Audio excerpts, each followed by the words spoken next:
Hi, Iowa. Hope you're enjoying a classic spring. 80 degrees one day, snowing the next. While we have some chillier days ahead of us this weekend, warmer days are in fact ahead. So get to that field and let's start our planning.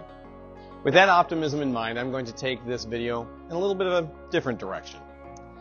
April 17th marked 100 days of serving you in Congress, working to make DC a little bit more like Iowa.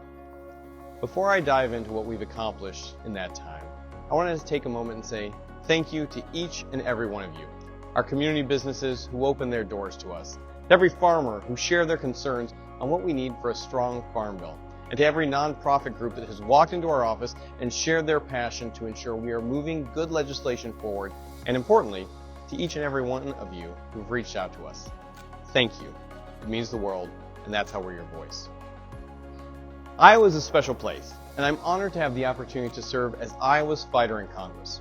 On top of opening 3 offices in Des Moines, Creston, and Ottumwa, in the first 100 days alone, we've also committed to getting out to all 21 counties that make up the new 3rd District. Nearly 200 meetings in total. Based on these conversations, I have introduced 6 bills, co-sponsored 41 pieces of legislation to clean up Washington, D.C., help Iowa families, support Iowa agriculture, keep our country safe, and improve our economy. Plus, we passed another 60 bills, 88% of which are receiving bipartisan support. It's a team effort.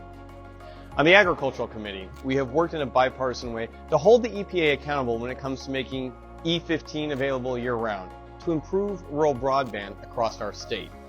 On the Financial Services Committee, we have worked to ensure that our rural communities have the support they need, and that our Main Street businesses have access to the capital that makes them successful. And ultimately, on the National Security Subcommittee, protects against Chinese aggression.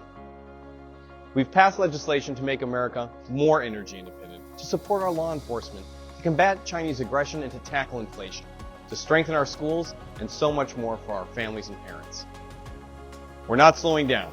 So as we mark 100 days of serving you, I want to end with a sincere thank you, Iowa. Every day I go to work, I get to fight for you and to make the federal government work a little bit better for each and every Iowan. And that's important to all of us. Your feedback is how we accomplish that. So please, keep reaching out to us, let us know how we can serve, and we look to be an ally with you marching forward.